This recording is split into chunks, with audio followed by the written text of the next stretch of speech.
বলছে এখানে মনে হয় একটা অ্যাক্সিডেন্ট হয়েছে। সিএনজিটার অবস্থা দেখছেন?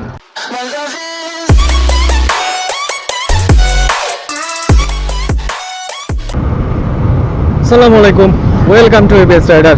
নতুন একটা এপিসোডে আপনাদের সবাইকে জানাই সাদর আমন্ত্রণ। আজকে ঘরেই ছিলাম, হঠাৎ কি মনে করে ইচ্ছা করলো বের হয়ে গেছি। সো বের হয়েছি যেহেতু ক্যামেরাটা নিয়ে বের হইলাম, এমনি এমনি ঘোরা আর আপনাদের সাথে একটু বকবক করা। তো এখন আছি হচ্ছে মাওনা গফরগাঁও যে সড়ক হয়েছে নতুন, সেই মাওনা গফরগাঁও সড়কে। গফরগাঁও হচ্ছে ময়মনসিংহ জেলার একটি থানা, খুবই বিখ্যাত একটা থানা, অনেকেই ছিলেন। তো এই রোডের উপরেই, এই রোডের উপর দিয়ে ঘুরতেছি, আপনাদের সাথে কথা বলতেছি। সো কথা বলার মধ্যে একটা জিনিস যেটা হলো, আজকে শুক্রবার মানেই হইলো আমার বকবক করার দিন চলে আসে আপনাদের সাথে। শুক্রবার মানেই নতুন নতুন ভিডিও, নতুন নতুন কথা। তো আজকে যে ব্যাপারটা নিয়ে কথা বলবো, অনেকেই ব্যাপারটা জানেন, আবার অনেকেই জানেন না। আজকের যে ব্যাপারটা, সেই ব্যাপারটা হলো ইঞ্জিন ব্রেক নিয়ে। ইঞ্জিন ব্রেক কি আপনারা নিশ্চয়ই খুব ভালোভাবেই জানেন। ইঞ্জিন ব্রেক হলো ইঞ্জিনের এমন একটি প্রক্রিয়া, যে প্রক্রিয়ায় আপনি হচ্ছে ইঞ্জিনের গতিকে কাজে লাগিয়ে আপনার বাইকের গতিটাকে কমিয়ে ফেলা। সো ইঞ্জিন ব্রেকটা সাধারণত কীভাবে কাজ করে সেটাই আজকে আপনাদের সাথে আমি বলবো। তো আপনি যখন 60 কিলোমিটার গতিবেগে বাইকটা চালাচ্ছেন, ঠিক ওই মুহূর্তে আপনার একটা এমার্জেন্সি পড়লো। এমার্জেন্সি অবস্থায় আপনার বাইকটা ব্রেক করতে হবে। তো ব্রেক করতে গেলে যখন আপনি আপনার ইয়াটা টান দিবেন, কি বললে, আপনার ক্লাচটা ধরে টান দিবেন, ওই সময় দেখবেন হঠাৎ করে আপনার বাইকটা ফ্রি হয়ে গেছে একদম। বাইকে একটা অন্যরকম গতি অনুভব করবেন। তখন যদি আপনি ব্রেক করেন, ম্যাক্সিমাম ক্ষেত্রে দেখা যায় এমার্জেন্সি মুহূর্তে আপনার বাইক নিয়ে আপনি পড়ে যাবেন, যেটা সবসময় ম্যাক্সিমাম ক্ষেত্রেই এই ব্যাপারটা ঘটে থাকে। আচ্ছা, আর যদি আপনি ইঞ্জিন ব্রেক করেন, আপনি আপনার এরকম 60 কিলোমিটার গতিতে বাইক চলছে, ওই অবস্থায় আপনি আপনার বাইকটার ক্লাচ না টেনে জাস্ট ব্রেক করেন, তারপর সুযোগ বুঝে আস্তে আস্তে গিয়ার কমান, তখন দেখবেন আপনার বাইকটা আপনি খুব সুন্দরভাবে দাঁড় করিয়ে ফেলতে পারছেন। সামনে একটা এমার্জেন্সি চলে আসলো, আমরা সাধারণত অনেকেই যেটা করি, আমার দেখা অনেকেই যেটা করে, ইঞ্জিন ব্রেকটা কি তারা বুঝেই না। ওরা ভাবে যে ইঞ্জিন ব্রেকটা যদি করি কোনো প্রবলেম যদি হয়, আসলে ইঞ্জিন ব্রেকটা তেমন কিছুই না। ইঞ্জিন ব্রেকটা হলো আপনার ব্রেক করার সময় আপনি আপনার ক্লাচ না ধরে জাস্ট গতিটা কমিয়ে ফেলার প্রক্রিয়াটাকে বোঝায়। আমরা অনেকেই ক্লাচ ধরে তারপর ব্রেক করি, কিন্তু না, আমরা ক্লাচ না ধরে অ্যাক্সেলারেশনটা জাস্ট কমিয়ে, যেটা আমরা বাংলা ভাষায় পিক আপ বলি, পিক আপটা কমিয়ে ফেলবো ক্লাচ না ধরে। তারপরেই দেখবেন আপনার বাইকটা দারুণভাবে দাঁড়িয়ে গেছে। তো যেটা আপনাদেরকে দেখাইতে চাইছিলাম, ইঞ্জিন ব্রেক আর হচ্ছে নর্মাল ব্রেকের মধ্যে পার্থক্য দেখাইতে গেলে আপনাদেরকে দাঁড়ান, একটু ক্যামেরাটা ডাউন করে নিই। এই তো ক্যামেরাটা ডাউন করলাম। তো আমার বাইকের এই মুহূর্তে গতি আছে হচ্ছে, একটু বাড়াই, গতি আছে হচ্ছে 52 কিলোমিটার পার আওয়ার।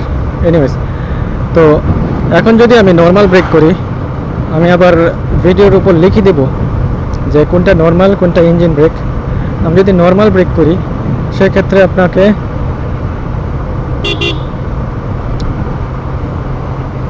জাস্ট যে ক্লাচটা চেপে ধরছে, দেখেন ক্লাচটা চেপে ধরতে বাইকের গতি কিন্তু কমছে, কিন্তু খুবই আস্তে আস্তে আমি ক্লাচ ধরে রেখেছি।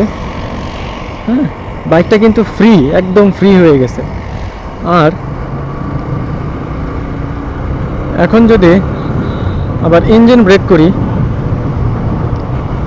ইঞ্জিন ব্রেক করলে আপনার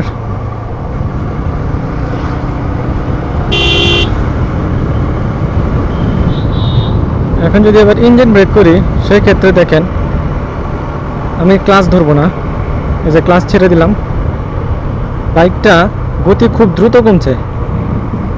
আর বাইকটা কেমন মানে জ্যাম হয়ে গেছে। আর বাইকের গতি সেই সাথে এখন হচ্ছে বাকিটুকু হলো আপনার দক্ষতার উপর।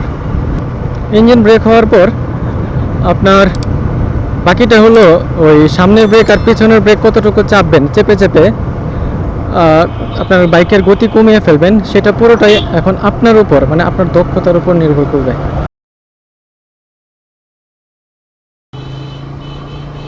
ইঞ্জিন ব্রেক করলে কি লাভ আর কি ক্ষতি?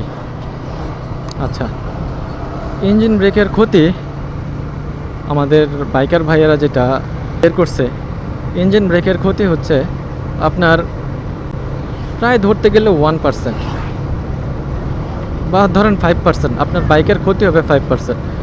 যাও, ক্ষতিটা হবে কিসের? আপনার চেঞ্জ পকেটের ক্ষতিটা কেমন হবে আমি সেটাও এক্সপ্লেন করি।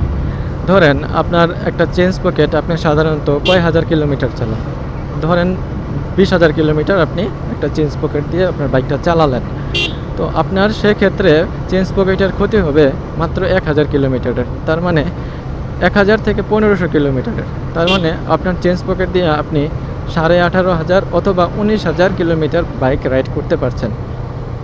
জাস্ট এইটুকু ক্ষতি ইঞ্জিন ব্রেকের ক্ষেত্রে পাওয়া গেছে। অনেকেই ভাবে ইঞ্জিন ব্রেক করলে ইঞ্জিনের মারাত্মক ক্ষতি হয়, কিন্তু এই কথাটা সম্পূর্ণই ভুল। ইঞ্জিন ব্রেকটা হচ্ছে গরিবের এবিএস।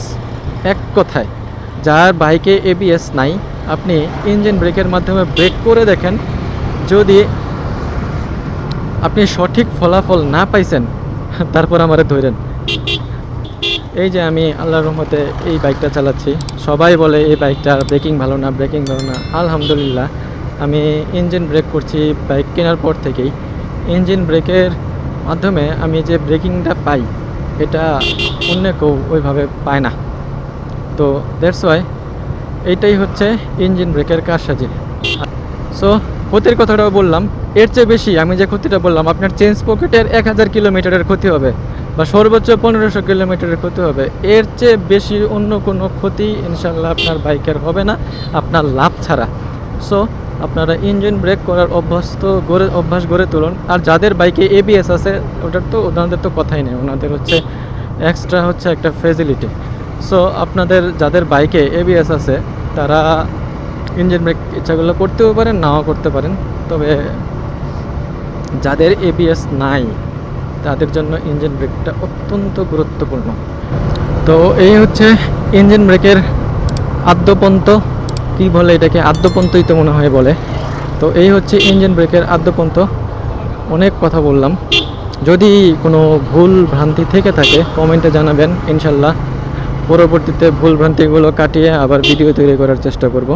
রোজ এখানে মনে হয় একটা অ্যাক্সিডেন্ট হয়েছে। ও মাই গড, সিএনজিটার অবস্থা দেখছেন, পুরাই ভয়াবহ, ভালো মার খেয়েছে। দেখছেন এটা কি করে রাস্তায়, মানে এদের কাজ হলো দেখবেন ঠুস করে ঘুরাইয়া ফেলবে।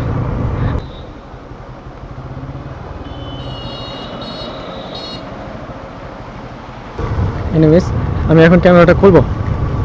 সো আজকের মতো এখানে বিদায় নিচ্ছি, ইনশাল্লাহ পরবর্তী ব্লগে আবার দেখা হবে। ততক্ষণ পর্যন্ত সবাই ভালো থাকবেন, সুস্থ থাকবেন। আল্লাহ হাফেজ।